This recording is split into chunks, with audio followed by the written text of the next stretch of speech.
Si ustedes ven las clases que estamos viendo en pediatría, es una progresión un poquito de los temas para que vayamos comprendiendo para lograr una buena atención en pediatría, ¿verdad? Primero hemos visto lo que es la historia clínica, posteriormente ya hemos visto lo que es el crecimiento y desarrollo, y para garantizar un buen crecimiento y desarrollo tenemos que considerar los temas que son importantes, que hablamos de la lactancia materna, y en la próxima clase vamos a entrar a lo que es alimentación complementaria y uso de fórmulas principalmente, ¿sí?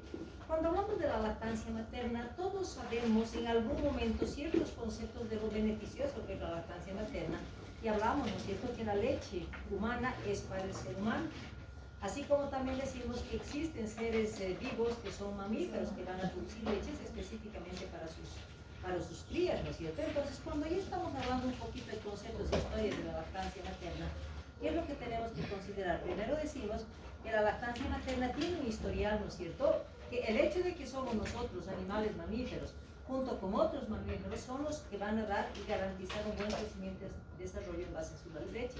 Por eso decimos que cada animal da una leche propia para su especie. Y ahí hablamos de que la leche materna ya pues se considera como una historial de milenios, ¿no es cierto? Entonces, sabemos que es una forma de garantizar una buena alimentación, pero ¿qué es lo que pasa en nuestra historia? Se dice, nuevamente determinamos, ¿no?, que si hay el concepto de que la lactancia materna es un alimento óptimo para lograr un buen crecimiento y desarrollo, principalmente si estamos hablando de ese órgano noble que tenemos, que es el sistema nervioso central, entonces la leche materna se caracteriza por eso, ¿no es cierto?, impulsar precisamente para que esa masa encefálica, dijimos, ¿no?, ¿cuánto crece hasta sus 2 añitos esa masa encefálica, ese cerebro? 70 hasta 80%, dijimos que es lo que más crece, ¿no es cierto? Entonces, no solamente tenemos que darle, y sabemos también que el cerebro es el órgano más exigente para la nutrición, entonces ahí se considera que la leche materna pues está dirigido precisamente, una buena lactancia obviamente, está dirigida a que ese cerebrito crezca y al mismo tiempo que la leche materna tenga ciertos elementos que vayan a desarrollar, mejorar la neurotransmisión para que esos niños tengan mayor probabilidad de potencial, vamos a decir, del sistema nervioso central. Y dentro de la historia decimos, ya hace miles de años, estamos hablando de 40.000 años más o menos, que ya se practicaba desde que el ser humano empezó a desarrollarse, empezó siempre por la lactancia materna, ¿no es cierto? Pero ahí empiezan también los conceptos equivocados que se manejan, y hablamos de una época donde teníamos la clase alta y teníamos la clase baja, había ya en esos tiempos también esa diferenciación. ¿Y qué es lo que hacía la clase alta? Por conceptos equivocados, vamos a decir, que las mamás que tenían muchas posibilidades económicas, y hablamos de reyes, etcétera, etcétera, ellos decían, no, yo no puedo dar porque mi organismo no está para eso, pero tengo gente que sí le va a dar lo que mi hijo necesita. Entonces, en esas épocas se empezó a manejar de que las personas de alta clase social pues utilizaban a las señoras que tenían otros hijos y tenían condición de producir leche, ella la llamaban las nodrizas, que esto hacían, ¿no es cierto? O sea, criaban a sus hijos en base a leche materna, ¿no es cierto? Entonces, ¿qué es lo que se determina? Que se seguía utilizando eso que significa un alimento propio para el ser humano, porque en esa época no habían fórmulas, no había forma de alimentar, solo leche materna, y se utilizaba el mismo recurso humano. Pero ¿qué es lo que pasa cuando ya empieza a determinarse la condición de utilizar fórmulas? Estamos considerando, primero, uno son las nodrizas, ¿no es cierto? Pero posteriormente, ¿qué se considera? Se dice que la vaca se apropia del ser humano, ¿no es cierto? Porque en el siglo XX, ¿qué es lo que hace? Se da el boom de la nutrición, ¿no es cierto? Donde empiezan las industrias a producir las fórmulas para niños, efectivamente, ¿no es cierto? ¿Y qué es la leche de fórmula? Que si bien puede ser procesada, si bien está adaptada, si quieren, para un sistema digestivo inmaduro del niño y va a condicionar una buena nutrición, pero ¿qué es lo que pasa? Nunca va a tener las condiciones y la composición, vamos a decir, de la leche materna, ¿no es cierto? Entonces, en el siglo XX, ¿qué es lo que se da? Empieza a producirse las leches de fórmula. Por eso se dice que en el siglo XX la vaca se adueña de los niños. Y aquí me ponen esa figura, ¿no es cierto? Que era la leche de vaca, pues la que empezó a darse a través, obviamente, de las fórmulas preparadas para el niño, ¿no es cierto?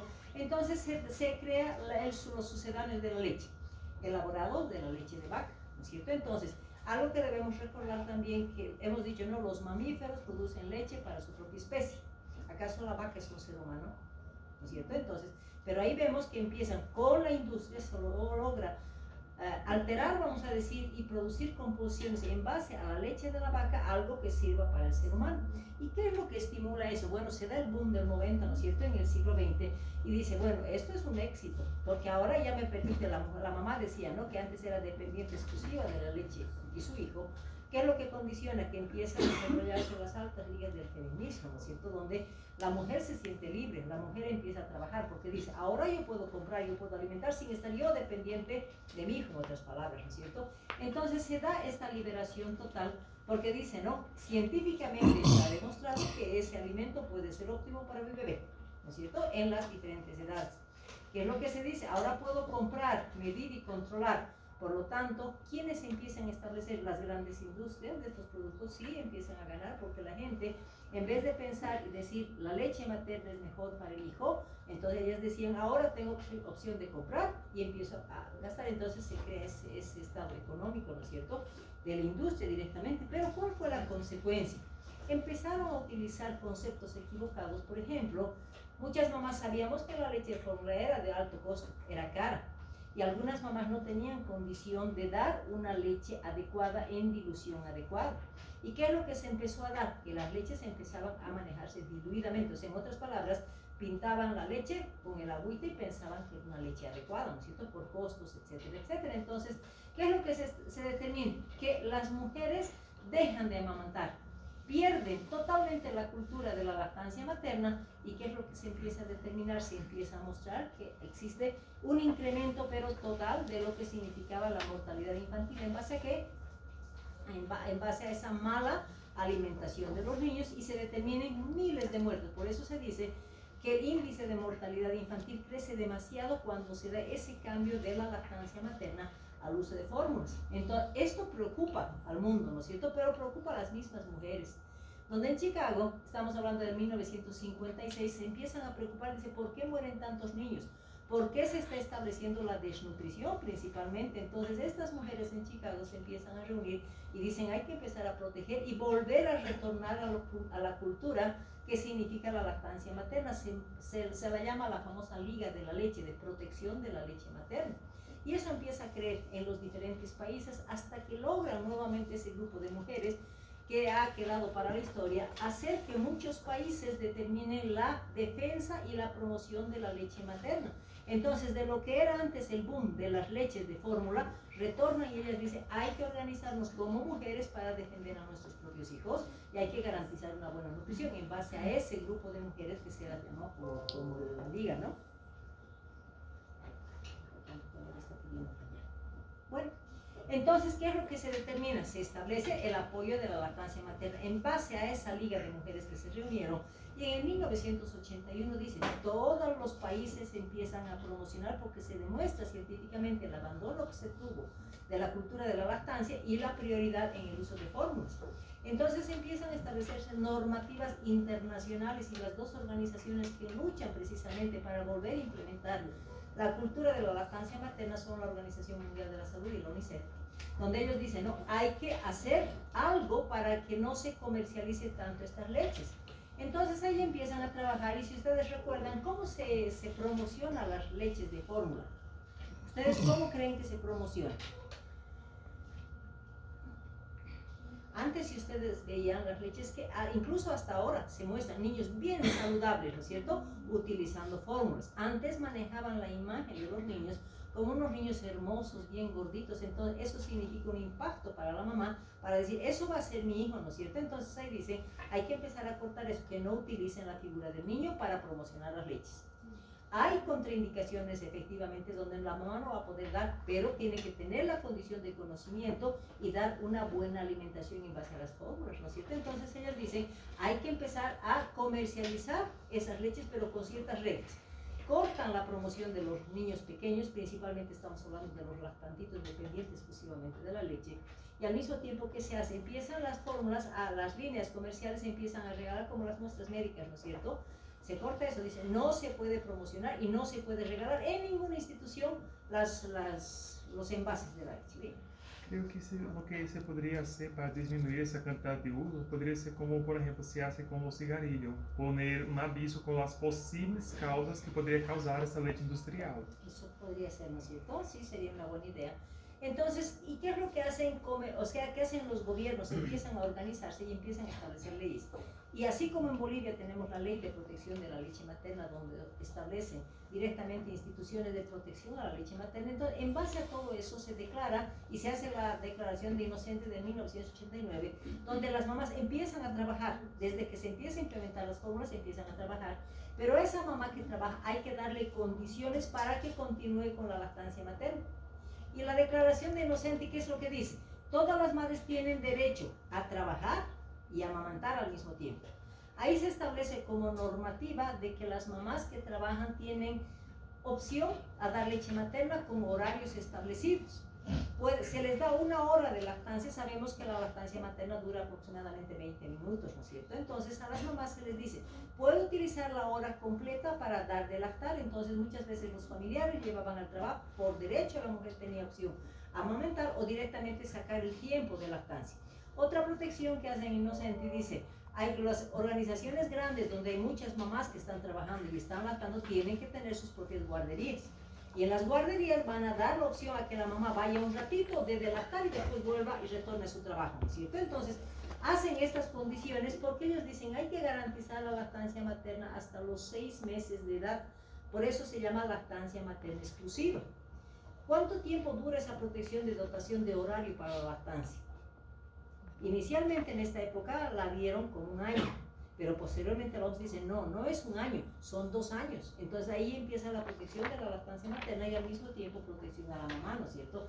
Y al mismo tiempo, ¿qué es lo que dice? Hay que darle leche materna, pese a darle lactancia materna exclusiva hasta los 6 meses, hay que ampliar hasta los 2 años. ¿Por qué? Porque precisamente que si bien la leche materna va a aportar los nutrientes correspondientes, pero está dirigido principalmente a la maduración del sistema nervioso central con los elementos que tiene para que ese niño tenga mejor oportunidad en su coeficiente intelectual, ¿no es cierto? Entonces, se establece esta ley donde todas las empresas que tienen mamás gestantes y mamás que han tenido su parto, pues tienen que tener obligatoriedad de dar esos tiempos y les consideran como un derecho, ¿no es cierto?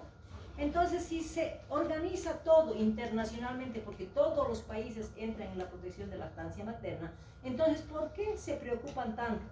Si bien tenemos el concepto de que la lactancia materna es un alimento específicamente para el ser humano, ¿no es cierto? Entonces, si hablamos que es para la especie humana, muchas veces algunas mamás dicen, ay, yo produzco poca leche. Yo no tengo leche, porque muchas veces es más cómodo dar el biberón que la propia leche materna por los tiempos, etcétera, ¿no? Entonces, ¿qué es lo que se determina? Se dice que legalmente ya da derechos a la mujer que está trabajando y que tiene que dar lactancia, y al mismo tiempo dice, toda vez que una mamá dice, es poquito lo que produce, ¿por qué creen que produce poco? Porque no cumple una técnica de una buena lactancia exitosa. Entonces, porque se ha demostrado, según los estudios, que una mamá no depende del tamaño de los senos, porque muchas mamás tienen ese concepto, ¿no? Yo tengo senos pequeños y no le voy a producir mucha leche, ¿no es cierto? Ustedes saben que el volumen de senos está más que todo en base a tejido graso, ¿no es cierto? Porque la anatomía está establecida ya para garantizar una lactancia materna. Entonces ahí se dice, no, la mamá tiene cantidad suficiente para lograr ese buen crecimiento y desarrollo de su hijo. Y al mismo tiempo ahí nos dan un mensaje, ¿no es cierto? Si anatómicamente y fisiológicamente una mamá va a tener condición de dar lactancia materna, aquí nos dice, ¿no? Cada mamá tiene posibilidad de amamantar a sus hijos. Entonces, ese pretexto de que yo no puedo, que produzco mucha leche, etcétera, etcétera, es una condición de aceptación de la madre o condición de rechazo de la madre, ¿no es cierto? Porque se dice, todos los bebés, cada niño que viene y que nace, está listo para amamantar. Entonces, ¿de quién depende garantizar esa lactancia materna? De la mamá, ¿no es cierto? Decisión materna, porque el niño está preparado. ¿Por qué está preparado? Porque ese niño nace y hemos dicho, ¿no? ¿Cuáles son los reflejos de mayor desarrollo del niño cuando nace? Primero busca. Por eso cuando se los pone inmediatamente por nacimiento, hemos dicho, ¿no? Algo que le toca al bebé su boquita y está chupando, queriendo buscar, ¿no es cierto? El mayor reflejo tiene el de búsqueda. Como busca, tiene condición de agarre. Luego, si agarra, tiene una buena succión y posteriormente le va a dar la condición de deglución. Entonces, por estas 4 condiciones, decimos, el niño viene listo para amamantar y es la mamá la que decide si da o no da. Cuando ya estamos hablando de la misma condición de la lactancia, entonces tenemos que considerar los antecedentes, ¿no es cierto? Entonces, cuando hablamos de los antecedentes, ¿qué es lo que consideran? Primero decimos, 2 instituciones han logrado revertir ese hecho de abandono de lactancia materna, y hablamos de la OMS y la UNICEF, que a través de las declaraciones que hemos mencionado, dice, hay que apoyar la lactancia materna hasta los 6 meses y complementar hasta los 2 años. Como también se organizan los diferentes países y dicen, ¿no? Entonces en Bolivia, ¿qué es lo que pasa? Se declara la ley 3460, donde esta ley que se establece dice, hay que determinar de que todos los hospitales públicos en Bolivia tienen que acreditar como hospital amigo de la madre y del niño.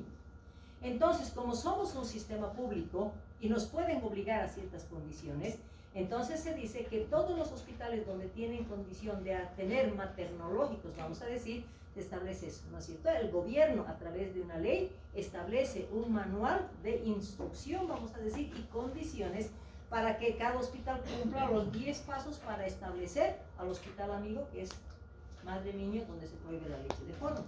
Bueno, ¿por qué se le da tanto énfasis, vamos a decir, a la lactancia materna? Primera condición, decimos, si la leche materna, y ahí ponemos, ¿no? Una mamá que tiene todas las condiciones para dar de lactar, si ella quiere, o apropiarse a la vaca de la nutrición de ese niño. Son las 2 únicas oportunidades que tenemos en nutrir del niño. ¿Por qué hay que concientizar a la mamá y enseñarle las condiciones y los beneficios de la lactancia materna? Porque la mamá tiene que saber primero que la única alimentación para optimizar la nutrición, y no estoy hablando solamente de nutrientes, estamos hablando de maduración orgánica, estamos hablando de maduración inmunológica, estamos hablando de maduración de funcionamiento, es específicamente la leche materna, aunque las fórmulas han hecho un montón de aditamentos a las fórmulas que la próxima clase vamos a ver, para por lo menos intentar parecerse a lo que es la leche materna. ¿Qué decimos? La leche materna, si la mamá le transmite a través de su leche defensas, estamos hablando de inmunoglobulinas, estamos hablando de linfocitos inmunocompetentes, estamos hablando de ciertos componentes que la mamá le va a traspasar al bebé cuando ese niño ha nacido estéril, en base a flora, vamos a decir, intestinal, sistema respiratorio. Entonces, ¿cuál es la etapa más importante para la lactancia materna donde le está cargando de inmunidad? La etapa inicial, el calostro, ¿no es cierto? Viene con alta carga de celularidad inmunocompetente más inmunoglobulinas. Entonces la mamá tiene que saber que estas defensas van a empezar desde el momento que ese niño ha nacido y le está dando el calostro. Al mismo tiempo decimos, ¿por qué es diferente darle una leche de fórmula? Y la leche de fórmula, la mamá va a estar diciendo que le duele su barriguita, que se le hincha la barriguita, que tiene cólicos. ¿Por qué? Porque es de difícil digestión en relación a lo que es la leche. Leche de la mamá, ¿no es cierto? Entonces decimos es de fácil digestión, y eso se ve claramente. Si ustedes van a ver a un niño que está alimentado con fórmula, el niño es frecuente que tenga regurgitaciones, ¿no es cierto? Y si regurgita en la fórmula, ¿cómo regurgita? ¿Qué elimina? Parece que fueran quesitos que eliminan, son coágulos densos. En cambio, con una leche materna es floculación suave, entonces eso me está diciendo que es de mucha más fácil digestión. Al mismo tiempo decimos, si estamos determinando que tiene todos los nutrientes, tiene inmunidad, le va a condicionar a darle el volumen necesario para que ese niño tenga una condición de un buen crecimiento y desarrollo. Entonces le da otra condición de crecimiento y desarrollo. Y lo más importante, a ver a una mamá, díganle, tu hijo va a tener mejores condiciones de desarrollo cerebral, todas van a querer, ¿verdad? Porque se demuestra que con la leche materna vamos a tener mejores condiciones de desarrollo del sistema nervioso central y como consecuencia mayor posibilidad de desarrollo intelectual. Y finalmente, ¿qué decimos? Como ese niño tiene que succionar, ¿cuánto tiempo demora un bebé succionando? Algunos de ustedes deben tener niños ya, y alguna vez han dado biberón. ¿En cuánto tiempo succiona un bebé la leche? 1 onza, 2 onzas. 3, 5 minutos. Ya terminó, ¿no es cierto? ¿Cuánto tiempo necesita para succionar y vaciar un seno materno y satisfacer su necesidad? 15 a 20 minutos. Vean la diferencia, pero para sacar del seno materno el niño tiene que succionar, tiene que hacer fuerza. ¿Eso qué le condiciona? Desarrollo maxilofacial. Entonces decimos, ese desarrollo dento-maxilofacial le va a favorecer a ese niño cuando tenga lactancia materna. A diferencia del biberón, más bien les va a deformar porque la chupeta del biberón le va a ir profundizando paladar, y después vamos a tener problemas en la dentición. Y siempre cuando están en la consulta, bueno, ya tenemos la conciencia, ¿no es cierto?, de que la lactancia materna es muy importante, pero ¿cuál es la pregunta frecuente que a ustedes les van a hacer cuando ese niño nazca? Estamos hablando de condición de tamaño de la cámara gástrica y cantidad de leche que hay que dar. Y aquí les pongo una imagen. Si este niñito ha nacido, su estomaguito va a ser más o menos así como una cereza, con capacidad de 5 a 10 ml. El calostro es el que se va a producir en menos cantidad, va a ser poquito, de 10 y 20 ml. Por lo tanto, ese poquito de calostro en su primer día de vida va a satisfacer totalmente las necesidades porque su capacidad gástrica es esa. El niño a los 3 días ya va a ir aumentando su capacidad gástrica, va a ser del tamaño de una nuez, va a lograr tomar hasta 30 ml. Sabemos que 30 ml corresponde a una onza, ¿verdad? Entonces, a los 3 días ese niño ya va a poder tomar una oncita de leche. Cuando ese niño va a tener una semanita, 7 días, se parece que a una ciruela, y ya va a tomar una onza y media. Y cuando ese niño tenga un mes, va a ser del tamaño de un huevo y más o menos va a tener una capacidad de 60 ml. Entonces, en base a esa progresión de capacidades, decimos, pues si ese niño tiene una condición de tomar hasta 2 onzas, decimos, ¿no? Cada vez que el niño cumple un mes, tenemos que darle más una onza. ¿Qué es lo que pasa con algunas mamás y algunos niños por el mismo hecho de que tengan un reflejo de búsqueda y succión demasiado desarrollado? ¿Qué es lo que hace? Termina la onza, quiere más. Termina la segunda onza, quiere más. Y la mamá sigue dándole, ¿no? 3 onzas le daremos. ¿Qué sería onza? Onza es, en los biberones, si alguna vez han conocido, tienen numeritos, tiene 1, 2, 3, 4. Ese número significa que la cantidad de agua que tiene son 30 ml, ese es una onza, ¿ya? Entonces, cuando hablamos de dotación de leche, por ejemplo, el niño va a tener una onza, va a querer 2 onzas, va a querer 3 onzas. ¿Y qué es lo que están haciendo? No se olviden que la cámara gástrica es un tejido con músculo. Y si le doy mucha leche, dilatamos, ¿no es cierto? Entonces nosotros muchas veces somos responsables de que ese niño tome en exceso la leche, ¿no es cierto? Entonces, por eso acá lo que se está diciendo es que si estamos hablando de incrementar onzas, siempre recordemos, si tienen un mesecito, dele hasta 2 oncitas, si tiene 2 meses, 1 oncita más, 3, 4, de manera que cuando ese niño tenga 6 onzas, el biberón grande, ¿cuántas onzas tiene? 7, 8 onzas, ¿verdad? Entonces, imagínense, a los 6 meses, ese niño va a tener condición de tomar un biberón entero. ¿Y cuánto de capacidad tiene ese biberón entero si estamos hablando de que tenga 8 onzas? 240 ml. Entonces, cada vez que ese niño lacta a los 6 meses, ustedes saben esos vasos que actualmente están de moda, esos vasos grandes, ¿no es cierto? Que tomamos el té, el café. ¿Cuánto de capacidad tienen esos vasos? 200 a 250 ml. Entonces, cada 3 horas ese niño le está dando un vaso de leche, así. O sea, no podemos decir que es poca cantidad, ¿no es cierto? Entonces, por eso la recomendación, si una mamá nos pregunta, ¿y cuánto le vamos a dar? 1 onza más a la edad que tiene el niño. Porque eso nos va a permitir que a los 6 meses ya tome 6 hasta 7 onzas. Doutora, então vocês podem dizer que são 30 ml a cada mês de idade. Exacto, más. Más. O sea, por eso aquí decimos, se incrementa 1 onza o 30 ml, ya para que cuando tenga ese niño un añito, ya pueda tomar de 200 a 240 ml. Não, doutora, por favor, acá em Bolívia se utiliza ml ou onças? Las dos. Las porque dos. si tú quieres enseñarle a una mamá, cuando llevemos las fórmulas, por ejemplo, vamos a indicarle, señora, por cada onza, usted va a tener que poner tanto de leche. Hay biberones en que no tienen onzas, que vienen con 50, 100, 150, 200 ml. Ahí, ¿qué tiene que hacer el médico? Enseñarle que por ml tiene que poner tal cantidad de leche. Entonces, eso van a aprender la próxima clase, ¿ya? Porque eso tienen que saber, ¿sí? Decíamos, ¿no? Si ya me están dando la cantidad, anatómicamente hemos dicho que esa mamá tiene la condición de dar la lactancia materna. Y si vemos qué es lo que tiene, tenemos primero garantizar un pezoncito. ¿Por qué? Porque el agarre tiene que ser el adecuado, ¿no es cierto? En algún momento podemos tener problemas anatómicos con la mamá, principalmente cuando tiene pezones planos o tiene pezones invertidos. Antes, dentro de la práctica que se hacía, era que se le enseñaba a la mamá a formar pezones, decía, ¿no? Entonces, lo que le enseñaban era estirar el pezón. ¿Qué riesgo tenemos con eso? Estamos estimulando una fibra lisa y puede, al estirar y al succionar ese pezoncito, puede producir liberación de oxitocina. Y eso puede llevarnos a una amenaza de un parto prematuro, por ejemplo. Entonces, esa práctica que antes se hacía, estirar el pezoncito, actualmente no se lo da por esa probabilidad, ¿ya? Entonces, ¿qué es lo que hacemos a la mamá? Nuevamente digo, la industria pues está 10 pasos antes que nosotros, ¿no es cierto? Entonces, ya empieza a fabricar los famosos pezones de silicona, ¿no es cierto? Donde son unas gomitas totalmente transparentes, de un material bien blandito, de manera que la mamá se adhiere y marca todito el pezón y tiene ya el pezoncito de silicona para que el niño pueda succionar y de esa manera tener la lactancia si tenemos un pezón plano o un pezón invertido. Ahora, esto es importante considerar lo que es el agarre, porque es una fuerza muy importante que el niño hace cuando va a succionar. Y decíamos, ¿no?, el tamaño no es influyente. ¿Por qué? Porque este tamaño es dependiente de tejido graso, ¿no es cierto? Porque estructuralmente está establecido, porque estos son los famosos lóbulos o los acinos glandulares que se los llama, ¿no es cierto? Estos acinos glandulares están conformados por una serie de lobulillos. Estos lobulillos son como si fueran unas uvas, pero vacías en su contenido, y alrededor de los acinos tiene llena de células productoras de leche. Entonces, toda vez que ese acino se va a vaciar, inmediatamente empieza la producción de leche.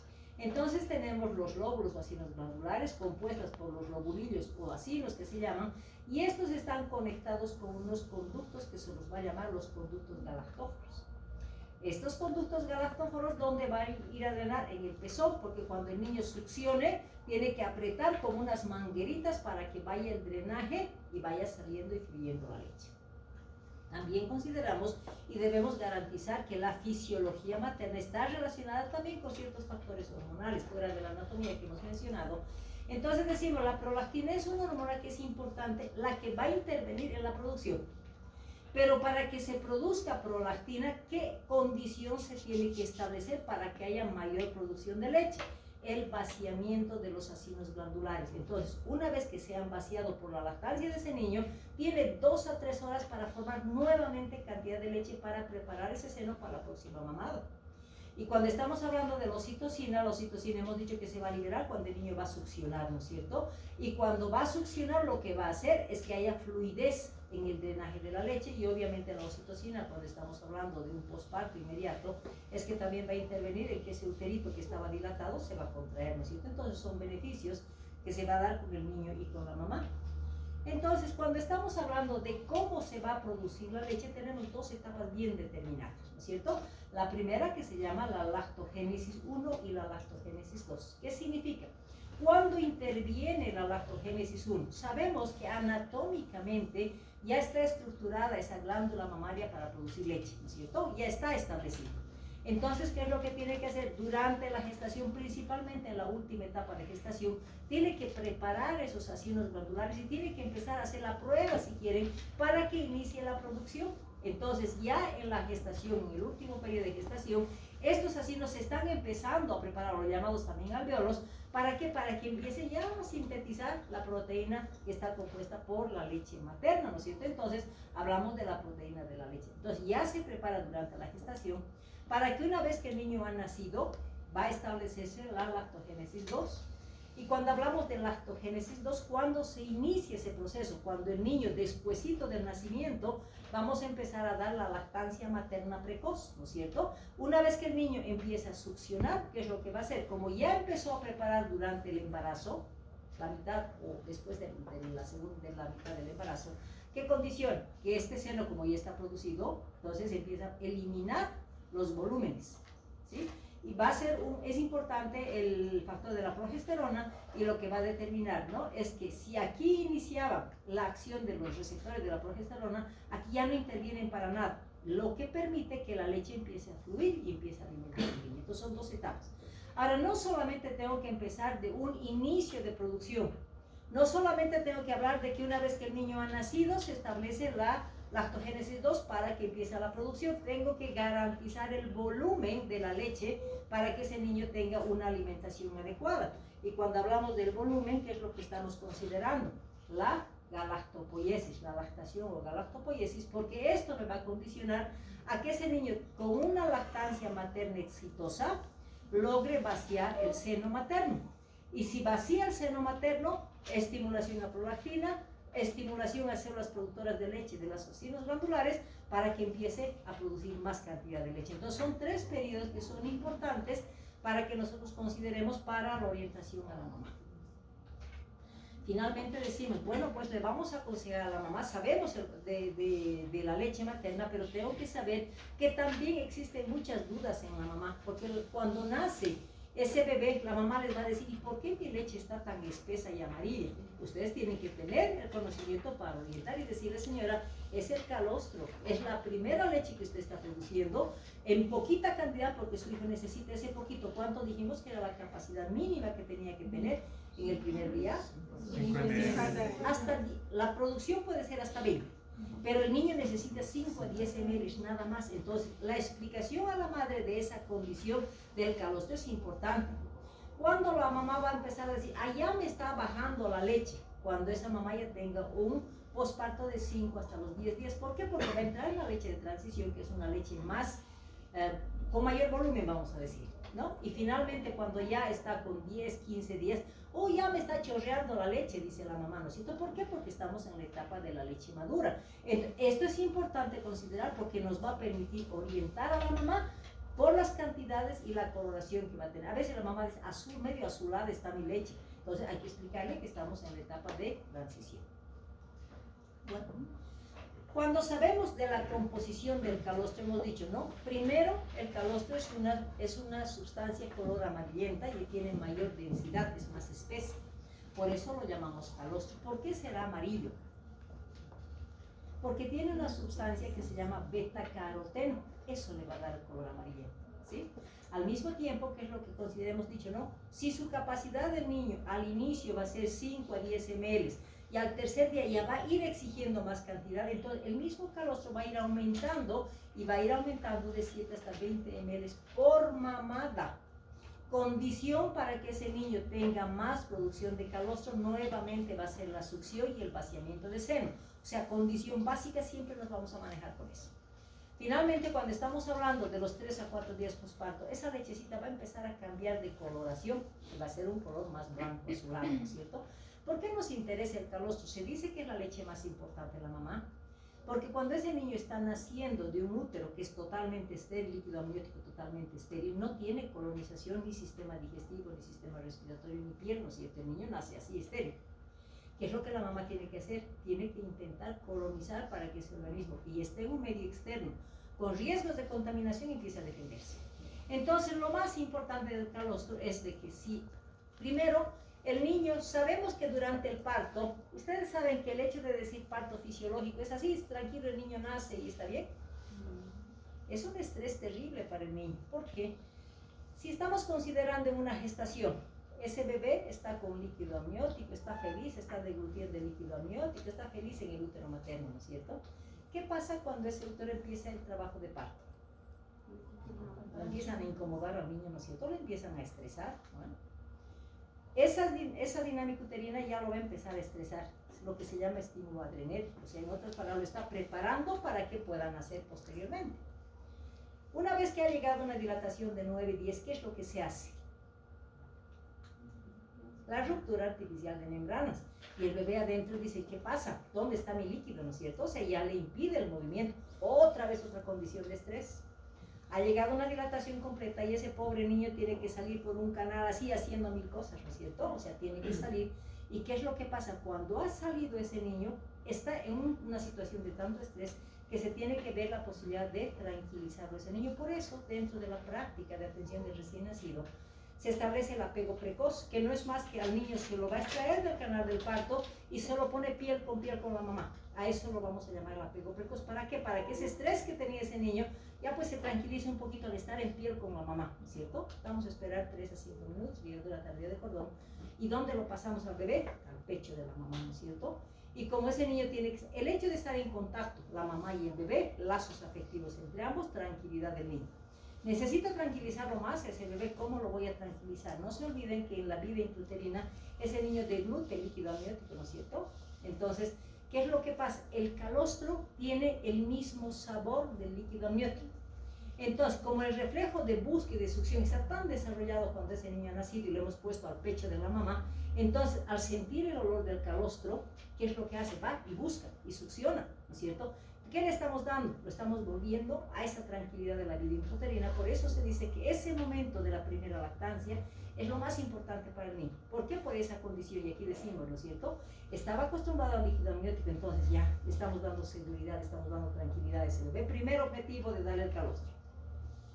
Otro objetivo que manejamos es que como es un líquido denso, está cargado de inmunidad, hemos dicho, ¿no es cierto? Y la inmunidad que tienen a altas concentraciones es la IgA secretora. Pero al mismo tiempo tiene leucocitos inmunocompetentes, que quiere decir que esos leucocitos no son reconocidos en el cuerpo del niño como algo extraño, más bien son función directa para defender ese organismo. Entonces decimos que estas inmunoglobulinas más los linfocitos B inmunocompetentes van a ser lo primero como efecto directo es empezar a defender ese intestino, empiezan a colonizar el sistema digestivo para evitar factores de riesgo, ¿no? Y finalmente decimos, esa función de la inmunidad que le estamos dando, ¿para qué es? Proteger inicialmente al sistema digestivo, pero después va colonizando todo. En otras palabras, la mamá a través del calostro le está dando la inmunidad para que ese niño se defienda de un medio que está contaminado como es nuestro entorno. Esa es la función del calostro. Cuando ya estamos considerando la leche de transición, hemos dicho que es una leche de diferentes características, ¿no es cierto? ¿Qué características tiene? Cambiar el color primero. Se va a producir a partir del cuarto hasta el décimo día del posparto, pero su composición tiene que ir variando, ¿no es cierto? Necesita el niño, por la misma edad que tiene, más de 10 días, necesita volumen. Entonces ahí la leche no es que se va a dar una leche concentrada con puros nutrientes, entonces empieza a aumentar el volumen en base a agua. Entonces se mantiene buena cantidad de nutrientes, pero ese volumen de 400 a 600 ml por día, ese niño ya ha incrementado, o sea, ha incrementado con agua. Al mismo tiempo decimos, ese niño ya necesita mayor energía, porque hay mayor, tiene que succionar, tiene que hacer sus necesidades fisiológicas, tiene que llorar, tiene que hacer muchas cosas, eso le significa desgaste. Entonces vamos a darle mayor energía, y vamos a darle la lactosa y la mayor cantidad de grasa, ¿no es cierto? Y obviamente las vitaminas hidrosolubles. Entonces estoy apoyando a ese desgaste energético que tiene con algo que le va a ayudar. Posteriormente hemos dicho, las inmunoglobulinas ya no es que se cortan, pero disminuyen su concentración. Entonces disminuyen las proteínas y disminuyen las inmunoglobulinas, manteniendo en poca proporción, pero principalmente, ¿qué es lo que dice la mamá? Como ya tiene mayor volumen, la mamá dice, recién me está bajando la leche por el volumen que tiene, ¿no es cierto? Entonces, esto es lo que ustedes tienen que explicarle a la mamá, que está en etapa de transición y que es normal que vaya aumentando el volumen. Y otra cosa que es importante considerar, de que si estamos con aumentos de volumen, estamos satisfaciendo la necesidad, tanto nutricional como hídrica de ese niño, en base a la cantidad que necesita, ¿sí? ¿Qué pasa con el niño prematuro? Si estamos determinando que estamos marcando periodos, y siempre se dice, no, la naturaleza es muy sabia, ¿por qué? Muchas veces vamos a tener partos prematuros. Y ese prematurito, ¿qué característica básica tiene en base a su inmunidad?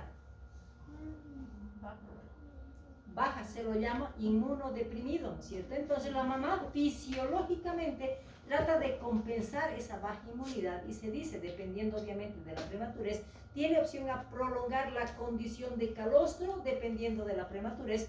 Si normalmente estamos diciendo que va a desaparecer hasta el tercer día o cuarto día máximo, eso se puede prolongar 7 días, 10 días si es prematurito. Entonces eso se dice que en caso de prematuro ese calostro se incrementa en tiempo para garantizar, tratar de darle la inmunidad que ese niño va a nacer. Nos vamos a la leche madura, ¿no es cierto? A la leche madura, ¿cuál es la capacidad gástrica? Hemos dicho, cuando estamos hablando ya de meses, aumenta, ¿no? 60, 90, 120 ml, o sea, la cantidad es mucho mayor. Entonces, esa etapa ya va a estar relacionada con la leche madura, donde se dice que en la segunda semana posparto ya va a ser una leche blanca, medio azulada, ¿no es cierto? Y el volumen. Esa mamá puede producir hasta 900 ml de leche. Entonces, no podemos indicar poca cantidad de leche estoy teniendo. ¿Por qué esa mamá no está teniendo buena producción si su naturaleza fisiológica le dice puede producir hasta 900 ml? Mala técnica, ¿verdad? No está logrando ese vaciamiento, por lo tanto está produciendo poca leche y poco a poco se va secando, ¿cierto? Y aquí también interviene algo que es importante. Si alguno de ustedes tiene sus niños, por ejemplo, intentaron con leche materna, después empezaron con fórmula, el niño siempre va a ser más inteligente que nosotros. Entonces el niño busca su comodidad. ¿Qué es lo que pasa con aquellos niños que reciben fórmula y seno materno? ¿Qué empiezan a rechazar, seno o fórmula? Seno. ¿Por qué? Porque le cuesta, le significa más trabajo. Entonces yo prefiero pues la fórmula, ¿no es cierto? Para no trabajar mucho. Entonces Por eso muchas veces se considera ese hecho de empezar a dar fórmulas que se logra ese rechazo del seno materno y obviamente como no hay vaciamiento, esa mamá va a disminuir en producción. Otra cosa que sí es importante que ustedes recuerden, de que cuando estamos hablando de lactancia materna exclusiva, hablamos de lactancia materna ¿hasta qué edad? 6 meses. 6 meses. ¿Qué pasa? Voy a hablar del Brasil, aquí hay muchos brasileños, brasileras, ¿no es cierto? ¿Qué pasa con estos niños cuando tienen 4 o 5 meses y están en la playa y felices? ¿Qué hace la mamá? Agua, ¿no es cierto? Le dan agua. Entonces rompen ese concepto de lactancia materna. Entonces, ¿por qué? Porque se dice que como está haciendo calor, sabemos que hace calor, entonces al niño hay que hidratarlo. Deben recordar que la leche materna, el 80% es agua. Entonces necesitan dar agua a ese niño que tiene 4 o 5 meses y le están dando lactancia materna. No, ¿verdad? Entonces, porque su composición ya está preparada a cumplir ese concepto de lactancia materna exclusiva, mismo teniendo un clima mucho más cálido. Entonces, simplemente aumentar la frecuencia de la lactancia materna. Entonces, por esa condición de 80%.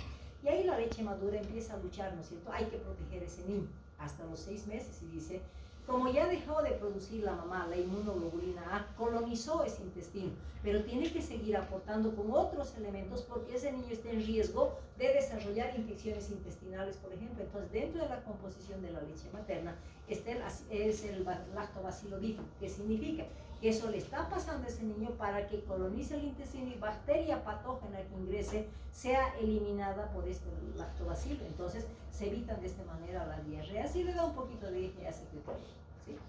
Ahí la leche madura dice, hay que empezar a fortalecer el sistema nervioso central, ¿no es cierto? Porque eso vamos a dar hasta 6 meses, 1 año y hasta los 2 años. Entonces, ¿qué debemos considerar? Que para potencializar ese desarrollo del sistema nervioso central, la leche materna tiene ciertos elementos naturales, vamos a decir, como la galactosa. Pero ¿qué pasa con la galactosa? En el organismo del niño se va a convertir en galactolípidos. Y es el primer elemento que va a hacer que ese cerebro tenga un buen crecimiento. Entonces está dirigido principalmente al desarrollo del sistema nervioso central. Está aportando ácidos grasos esenciales, el araquidónico, linoleico, palmítico, para que son esenciales. ¿Para qué? Para nuevamente el cerebro y como consecuencia también la retina, ¿no es cierto? Son los 2 factores que van a intervenir en el desarrollo y crecimiento de la masa encefálica. Pero no solamente tiene que preocuparse en el crecimiento, sino tiene que darle funcionalidad. Y tiene un elemento que se llama la taurina, que es el que va a ser responsable de mejorar la neurotransmisión. Entonces son estos elementos que van a condicionar a eso que buscamos y por eso la OMS dice, no, hay que dar hasta los 2 años, aunque poquito, pero hay que completar. Y finalmente hay las proteínas, ¿no es cierto? La principal, ¿cuál es la proteína de más fácil digestión? ¿Será la lactoalbúmina o la caseína? La caseína es la de difícil digestión. El 80% tiene la leche de fórmula.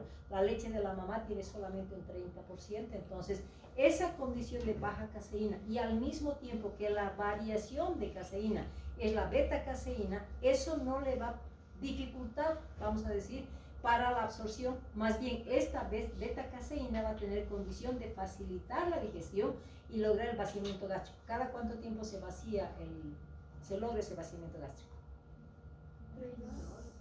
Hablamos de 2 a 3 horas dependiendo del volumen, ¿no es cierto? Entonces, por eso la lactancia materna se recomienda cada 2 o cada 3 horas, decimos, ¿no es cierto? Precisamente para garantizar que una vez que se ha vaciado ese contenido de la cámara gástrica, pues ya tenga condición de una buena nutrición, ¿no es cierto? Y la lactoalbúmina, que es el 70%, que ayuda también en la digestión. Bueno, entonces ahí consideramos, ¿no? Ya sabemos toda la composición, decimos entonces ahora cómo vamos a orientar a esa mamá para que tenga una buena producción. Entonces, como médicos, que tenemos que saber toda la fisiología de producción.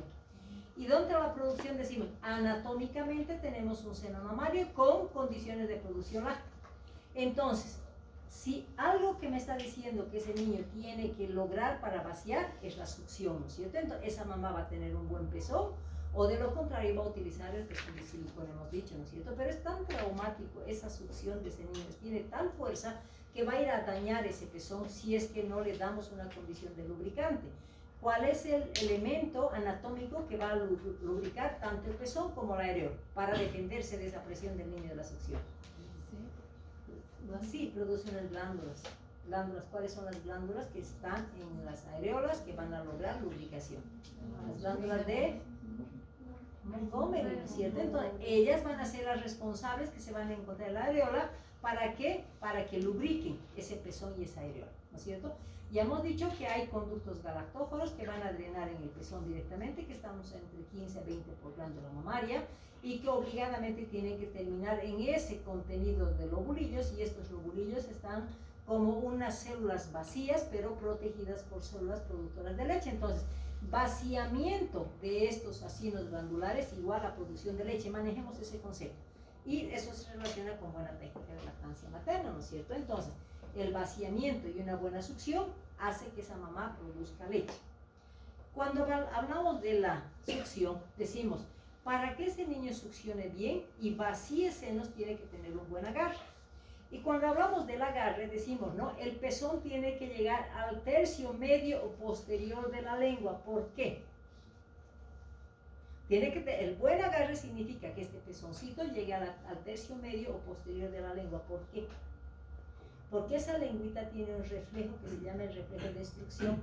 Si agarra solamente de la puntita, no va a poder deglutir porque lo extrae hacia afuera. Entonces lo único que va a causar es producción de leche, pero se le va a salir por la boquita y va a dañar ese pezoncito de la mamá, ¿no es cierto? Entonces tenemos que garantizar eso, y además tenemos que considerar que esa lengua va a presionar ese pezón, y como el drenaje de los conductos galactóforos están en el pezón, entonces va a lograr el drenaje y va a poder deglutir adecuadamente, ¿sí?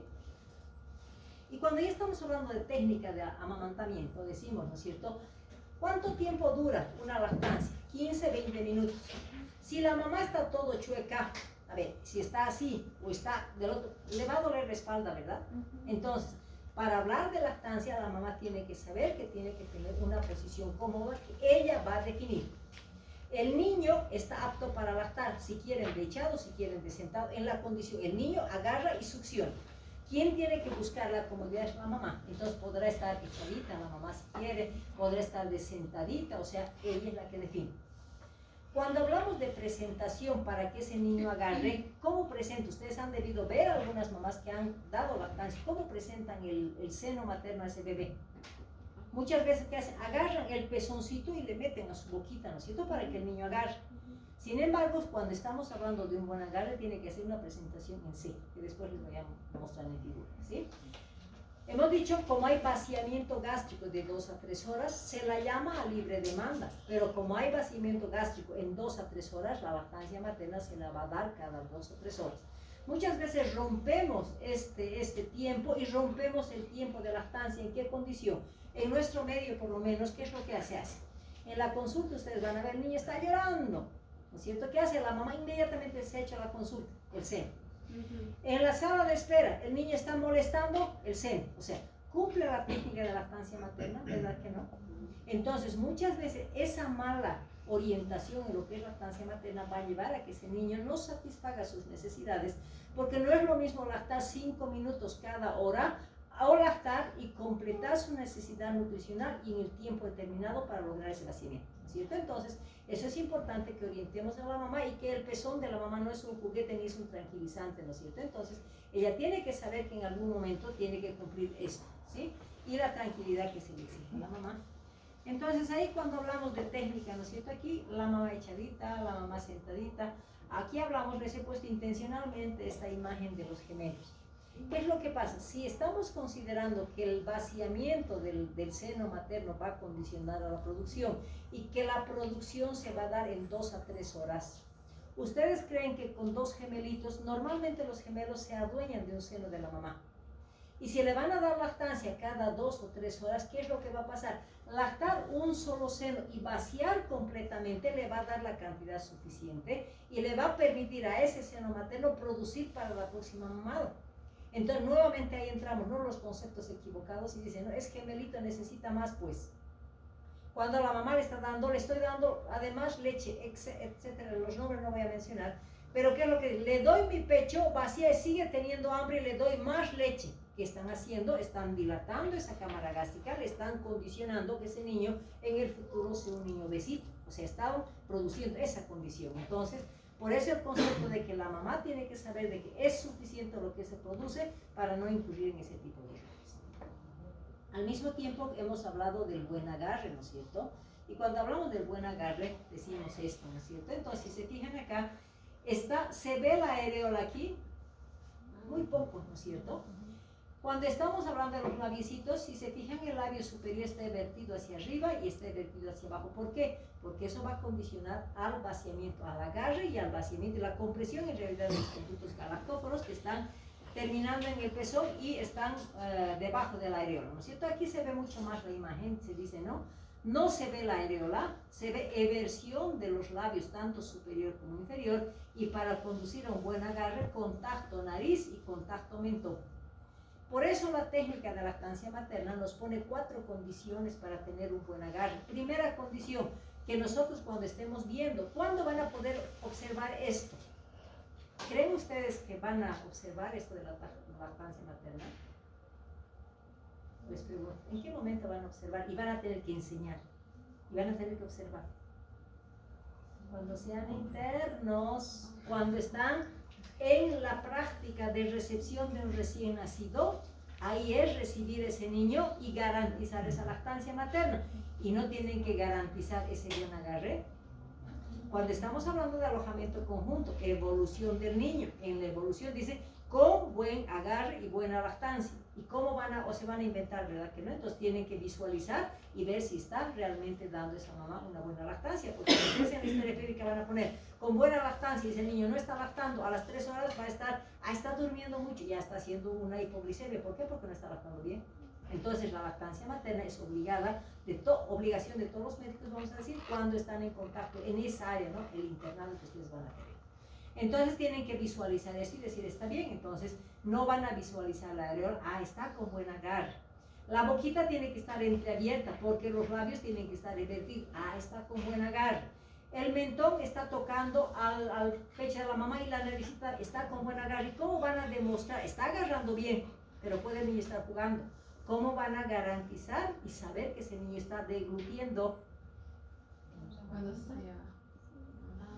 Ponen el dedito, está lactando bien el niño, ponen el dedito debajo en el cuellito y van a sentir lo que la leche está pasando. Entonces, dentro de la técnica tenemos que garantizar un buen agarre, ¿no es cierto? Entonces, ahí vamos a tener que orientar a la mamá y decir, tenemos beneficios tanto para la mamá como para el bebé. Cuando hablamos de los beneficios de la mamá, decimos primero, favorece la salud de la madre. ¿En qué momento? Inmediatamente después del nacimiento. ¿Por qué? Hemos dicho, ¿no? Dentro de la práctica de todos los servicios públicos es, niño nace, apego precoz. Termina el apego precoz para la ligadura tardía de cordón, pasa al pecho de la mamá. ¿Para qué? Para que el niño empiece a lactar. ¿Cuánto tiempo? 1 hora. Esa es la rutina que en todos los niños con recepción de parto vaginal lo vamos a hacer. En la cesárea, una vez que el ginecólogo va a terminar el procedimiento quirúrgico y la mamá ya entra en sala de recuperación, ¿qué hace el interno? Va a hacer la lactancia, ¿no es cierto? Entonces tenemos que hacer, pero la mamá muchas veces no sabe, principalmente en las primigestas, porque hay conceptos equivocados. Entonces tenemos que decirle que es importante que succione. ¿Por qué es importante inmediatamente por nacimiento? ¿Por qué? Al succionar al niño, ¿qué está haciendo? ¿Produciendo qué? No, prolactina es el vaciamiento. La succión, oxitocina. ¿Y para qué le va a servir esa oxitocina a la mamá? Lograr la contracción uterina para tener un buen bolo de seguridad final, ¿no es cierto? Eso va a ser. Entonces, a la mamá le tenemos que orientar cuando le estamos dando lactancia. No es que calladitos vamos a hacerle dar de lactar. Hay que explicar a la mamá, señora, necesito que chupe. ¿Por qué? Porque le está dando usted su inmunidad y al mismo tiempo le está ayudando para que su útero vuelva a su normalidad. Entonces, esa es la consejería que se hace a las mamás, ¿no es cierto? Y la mamá nunca va a decir, no, pues. Cuando estamos hablando del retorno de la fertilidad, se dice con lactancia materna exclusiva hasta los 6 meses, vamos a establecer lactancia materna exitosa, que significa darle de 8 a 10 veces en el tiempo de 15 a 20 minutos, ¿no es cierto? Esa es la lactancia materna adecuada. ¿Para qué? Para que esos óvulos no sean liberados cualquier ratito como óvulos maduros. ¿Por qué? Porque la mamá mismo sin ver ciclo menstrual, ¿qué va a pasar? Ni va a ver su ciclo menstrual. Ahí parece que estoy embarazada, ¿no? Y se va a dar cuenta en que momento estoy embarazada. Entonces se dice, con una lactancia materna exclusiva tiene hasta los 6 meses opción a establecer con un método de planificación familiar. ¿Qué se llama ese método? Método MELA, ¿no es cierto? Por una buena lactancia evitamos la próxima gestación, el próximo embarazo. Entonces es importante que le digamos esto a la mamá. Hay un dicho, ¿no? Órgano que no sé cómo dicen, hay un órgano, un dicho, ¿no es cierto? Entonces, ¿qué pasa si esa glándula mamaria no ha dado leche materna a su bebé? ¿Qué riesgo tiene? Que tenga opción a que ese órgano se empiece a degenerar. ¿Y cómo se degenera? A través del cáncer mamario. ¿Por qué quieren? Porque ustedes saben que con los estudios han demostrado que muchas de las hermanas de las monjitas tienen alto índice de cáncer mamario. ¿Por qué? Porque no se ha utilizado esa glándula. Por eso se dice una buena lactancia previene incluso el cáncer mamario. Cuando hablamos de restablecer la figura, ¿cuánto engorda más o menos una mamá durante la gestación, durante el embarazo? 10 kilos. 10, 12, hay 18 y hay 20 también, ¿no es cierto? O sea, lo normal que sean de 10 hasta 12 kilos, pero hay personas que engordan en exceso, ¿no es cierto? Entonces, ¿qué temor tienen principalmente las mamás jóvenes? Quedar gorditas, ¿no es cierto? Entonces, si se le dice a la mamá, tú le vas a dar lactancia materna y vas a restablecer tu figura, porque es una condicionante que es beneficio para la mamá, entonces es importante tener eso. Y de hecho, mamá que da de lactar, pues una predilección total para su hijo. Economía familiar, ¿cuánto cuesta una leche de fórmula? ¿Quiénes han dado leche de fórmula? Ya me estás hablando de una leche súper pésima, ¿no? De 80, no existe ahorita una leche que no esté sobre los 100. Estoy hablando de las leches que están con añadido de vitaminas, probióticos, DHA y todo lo que significa mejora. Pero si me hablan de una leche que es una leche que no tiene esas condiciones, pues no vamos a dar una buena nutrición a ese niño, ¿no es cierto? Entonces en promedio hablamos de 100, 120, hay leches que cuestan incluso más, ¿no es cierto? Entonces, ¿cuánto tiempo le dures? Al principio le durará una semana ya. Después cuando ya creció, tiene 5 o 6 meses, ¿cuánto le dura? 3 días. Además añadiríamos el termo, además añadimos los 5 biberones que necesita porque tiene que tener 5 biberones, añadiremos toda la bolsa que la mamá tiene que cargar. ¿Significa eso economía? No. Si la mamá tiene distintos recursos renovables, no contaminados y suficientes para su alimentación, ¿no es cierto? Entonces, si nosotros consideramos esa consejería a la mamá, seguramente vamos a tener opción a que esa mamá acepte la lactancia materna. Para el niño, sin duda alguna, no es el mejor alimento que le vamos a dar, porque refuerza los lazos efectivos muy pegados a la mamá. Hablamos de niños bien gorditos cuando están con lactancia materna. Y también hablamos de niños bien gorditos cuando utilizan la fórmula, porque sin duda me los va a engordar a los niños. Pero ¿cuál es la diferencia? Que el niño que tiene un aumento de peso, si estamos utilizando las fórmulas, ese niño está creando células madres de obesidad y de adulto puede ser un obesito.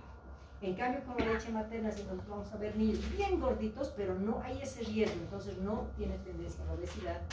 Hemos dicho es de fácil digestión, por lo tanto no va a tener cólicos. Le estamos dando inmunidad, por lo tanto no vamos a tener muchas enfermedades como diarreas, por ejemplo, y de hecho no se considera la alergia a la leche de la mamá, ¿no es cierto? Bueno, en algún momento podemos tener problemitas, y ese problema va a ser por falta de conocimiento. ¿Por qué? Decimos, ¿no? Dolor al amamantar. Entonces, ¿qué hemos dicho? Que la mamá tiene que estar cómoda, tranquila, durante 15 a 20 minutos. Ninguna presión que tengo que hacer esto, porque no lo va a hacer con tranquilidad. Segundo, decimos los pezones planos e invertidos. ¿Qué solución le vamos a dar? Los pezones de silicona. ¿Y cuándo le vamos a decir a la mamá que esté preparadita para cuando ya nazca su niño? Que lleve, pues si estamos certificando en el control prenatal de que no tiene pezones y que están invertidos para el colmo, hay que decir, señora, se va a comprar cuando vaya a tener a la maternidad su guaguita, para irse con su pezón, porque usted no va a poder amamentar porque tiene pezón plano, ¿es cierto? Ya tenemos que preparar en ese aspecto a la mamá. Cuando consideramos grietas, la congestión mamaria, ¿qué es la congestión mamaria? Acumulación de leche en los senos, ¿sí? ¿Por qué se da la acumulación de esta leche? Porque el niño no está vaciando. Y para el colmo, como la mamá tiene miedo porque se le hizo grietas en el pezón, pues le va a doler, se supone. Entonces, eso va a condicionar a que no haya vaciamiento, ¿no es cierto? Y si estamos hablando de grietas del pezón, solución de continuidad, una bacteria ingresa y utiliza la leche como medio de cultivo, ¿qué es lo que va a pasar como contaminación? Mastitis. ¿Y qué va a hacer? procedimientos quirúrgicos, drenaje, etcétera, etcétera, ¿no es cierto? Entonces, simplemente por no lograr ese vaciamiento y evitar las grietas del pezón por un mal agarre, porque cuando se producen las grietas del pezón, cuando ese niño solamente está agarrando el pezoncito y no tiene un buen agarre. Y finalmente, en algún momento podemos tener problemas anatómicos del niño, como cuáles, que no le van a permitir agarrar el seno materno. Labio leporino, paladar hendido, pero ¿qué tenemos que hacer si estamos promocionando la lactancia materna? Pues le diremos a la mamá que se saque la lechecita y a través de biberones especiales para niños con labio leporino vamos a poder dar lactancia materna, pero con otros artefactos que es un biberón especial, ¿no es cierto? En algún momento, dime. La lengua también que es un poco fresar, Ya. el niño también puede ser eso. También puede ser, puede tener. A veces un niño no puede succionar cuando tiene un frenillo sublingual, también no le permite succionar. Ahí estamos hablando de biberón. Obviamente si hay un frenillo se va a hacer la frenectomía, ¿no es cierto? Pero a veces la mamá no se da cuenta. Entonces hay biberones especiales con un chupomo largo que le permite con la extracción de la leche, ¿ya? Cuando estamos considerando, no todas las mamás, pero lamentablemente van a tener condiciones, ahí entramos con las contraindicaciones absolutas y las relativas. Y las absolutas son los famosos errores del metabolismo que son innatos de cada niño que lamentablemente no podemos hacer nada. Entonces aquí vamos a hablar de la galactosemia, fenilcetonúria. Cuando hablamos de tratamiento oncológico, que la mamá esté recibiendo una quimioterapia, le va a pasar por la leche, entonces como si le estuviéramos dando al niño, ¿no es cierto? No podemos utilizar. Y al mismo tiempo cuando la mamá está portando el virus del VIH, se traspasa por la leche, ¿no es cierto? Entonces, estas van a ser contraindicaciones absolutas. Y cuando hablamos de las relativas, una mamá alcohólica, pues le va a pasar alcohol, ¿no es cierto? Y además la va a poner en riesgo exacerbado. Cuando hablamos de drogadicción de la misma manera, cuando la mamá tiene un cáncer de mama, puede ser en otros órganos que tenga cáncer, depende eso de la condición de vitalidad de la mamá, si puede o no puede, ¿no es cierto? Cuando hablamos del herpes, ¿dónde es el lugar donde hay mayor aparición de las vesículas de un herpes zóster? ¿Dónde? Decimos en banda de presidente, ¿no se acuerdan? ¿No es cierto? O sea, el herpes zóster muchas veces se va a presentar en forma de banda de presidente y va a llenar de vesículas todo el pecho de la mamá. Y esas vesículas están cargadas de virus de herpes zóster, ¿no es cierto? Entonces tiene riesgo de contagiosidad.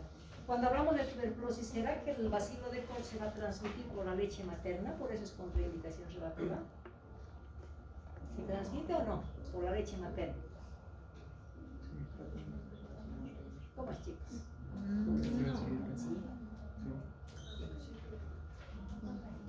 Cuando hablamos de la tuberculosis, no se olviden que en el pulmoncito crea cavernas, ¿no es cierto? Y las cavernas son directamente liberadas hacia los bronquios. Y cuando el paciente habla, tose, canta, es el riesgo de contagio. Entonces, ¿qué es lo que consideramos? Que solamente el contagio va a ser por la vía aérea. Entonces, solamente poniéndole un buen barbijo a esa mamá, cuando tiene tuberculosis, puede dar la cáncer, ¿ya? La leche materna no se transmite por la leche, o el bacilo de Koch no se transmite por la leche. Y el uso de teratogénicos, ¿no? O sea, ningún medicamento que hace daño al bebé, pues no lo vamos a dar. Cuando estamos hablando de por qué entonces, si estamos hablando de tantos beneficios que tiene la leche materna, ¿por qué hay causas de abandono por condiciones de conceptos equivocados? Estamos hablando de falta de conocimientos. ¿Por qué? ¿Qué pasa principalmente con las mamás jovencitas, adolescentes o primigestas? ¿Qué concepto tienen que si le van a dar la lactancia materna, qué es lo que les va a pasar a ellos? Si estamos diciendo que restablece la figura después de haber dado de lactar, no es que van a tener esa condición, pero ese concepto por cultura lo tienen, ¿no es cierto? Entonces, es importante quitar esa cultura y al mismo tiempo decimos la condición laboral ha sido un factor muy importante, principalmente cuando las mamás tienen mucha dependencia laboral, ¿no es cierto? Y ahí intervienen las fórmulas. La condición social en el área rural, a ver, vean las mamás del área más alejada que le den biberón, no le dan directamente leche materna. En cambio en las ciudades, condición social, porque yo no voy a dar biberón, ¿no es cierto? Conceptos equivocados. Si hablamos de la influencia de la industria dietética, pues son los que más proporcionan las fórmulas y finalmente es que la leche se está secando porque no conoce la técnica de una buena lactancia para producción adecuada. Entonces, ¿cuál es la tarea de todos ustedes que van a hacer de aquí a poco internos? Garantizar esa lactancia por lo menos hasta los 6 meses, ¿no es cierto? Lo ideal son hasta los 2 años. ¿Por qué dentro de las políticas de Hospital Amigo se establece el alojamiento conjunto? Yo no sé si en las clínicas privadas todavía ustedes me pueden ayudar en eso, si todavía están manteniendo las camas y las cúnicas. Algunas clínicas yo he visto que todavía mantienen, le dan su cunita y la mamá cómodamente está en una cama, ¿no es cierto? ¿Y eso es correcto? Les pregunto, ¿es correcto? O lo que se está promocionando actualmente es alojamiento conjunto, la mamá aquí con su bebé, ¿no es cierto? Se está promocionando el alojamiento conjunto, ¿por qué? Porque la mamá está en la camita, ¿no es cierto? El niño empieza a incomodarse, como la mamá no está haciendo nada, entonces ese ratito se preocupa por su hijito, ¿no es cierto? El niño empieza a llorar, aprende rapidito a darle lactancia materna, porque además no tiene disponibilidad de termos, biberones, etcétera, etcétera. Entonces, dentro del concepto de alojamiento conjunto, está mejorando totalmente la disponibilidad de tiempo para que esa mamá tenga condición de dar la lactancia. Y cuando estamos hablando de la lactancia materna exitosa que está establecida por ley en nuestro país, es primero, hay que disponer que los servicios de salud cumplan el fomento de la lactancia materna. ¿Con qué? Con las condiciones del hospital amigo.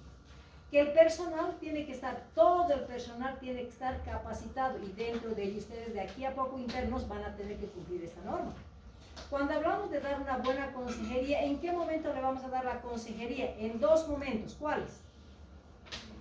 Prenatal. En el prenatal, que es importante, y posnacimiento, ¿no es cierto? Entonces tenemos los dos momentos. Y finalmente la práctica del apego y la lactancia materna precoz, ¿en qué hospitales se hace?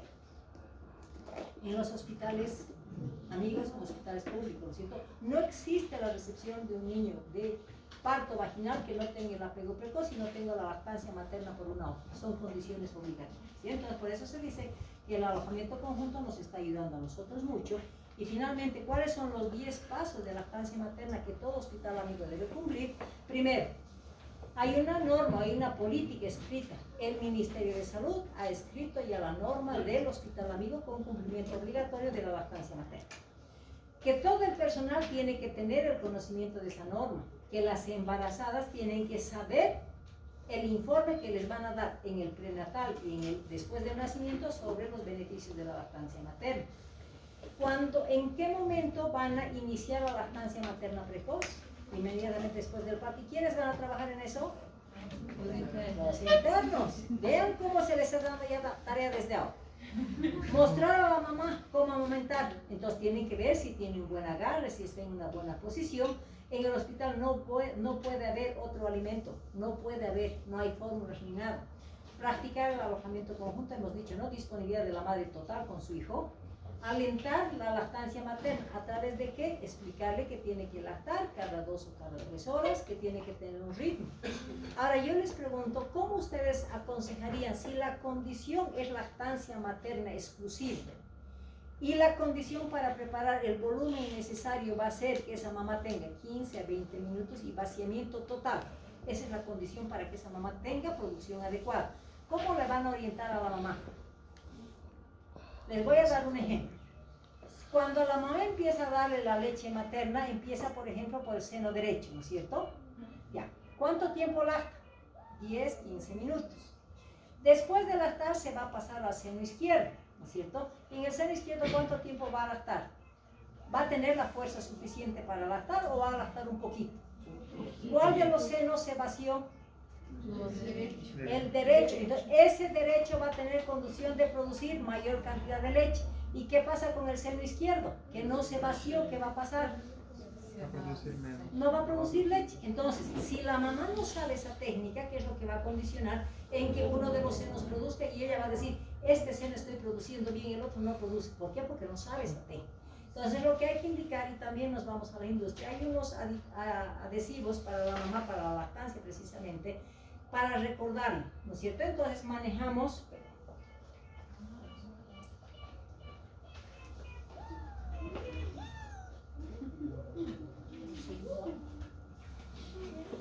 cuando hablamos de avisarle a la mamá, entonces a veces con el trabajo ni se acuerdan, entonces son unos corazoncitos, unas cositas, dice, señora, tiene que hacer terminar del seno derecho y después con el seno izquierdo, y se va a poner una marquita para saber dónde terminó.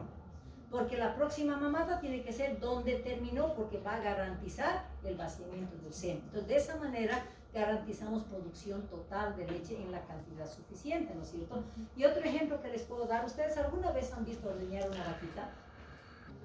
Nunca en su vida, algunos sí, ¿cierto? Ordeñan, sacan la leche, y después del ordeñado, ¿qué es lo que hacen? Para lograr eso que estamos diciendo, producción adecuada. Sueltan al becerro, muy bien, ¿para qué? Para que termine de vaciar, para que esa vaquita produzca la cantidad que debe producir. Es lo mismo. Si en los animalitos, en la vaca estamos haciendo, la madre no tiene la misma obligación de cumplir esa técnica, ¿para qué? Para garantizar la producción de leche, ¿no es cierto? Entonces, eso es lo que hay que recomendar, de que tenemos que tener un vaciamiento completo para producir la cantidad suficiente. No podemos dar biberones ni chupones. Y de hecho, en algún momento tenemos que considerar de que si una mamá no se acostumbra a lactar, en todos los hospitales hay 2 o 3 mamás que han tenido lactancia materna exitosa, entonces se los contacta con esas mamás y garantizan esa leche, ¿sí? Perdón. Vamos, posiciones. Existen diversas posiciones. Si se fijan acá, como si el bebé estuviera en cunita, ¿cierto? Se llama posición de cunadilla. Tenemos que ir para la Ya, siguiente clase. estamos viendo. Estamos a tiempo, David. Posición de cuna, posición cruzada, posición como si estuviera agarrando una cabecita de fútbol, posición caballito. Y este mensaje quería darles, ¿ya? Puede que la lactancia no sea la mejor opción para todas las mamás, que quieran o no quieran, ¿no es cierto? Pero es la mejor opción para todos ustedes. Entonces, ahí es importante que sepan todo el contenido para dar una buena consecuencia, ¿sí?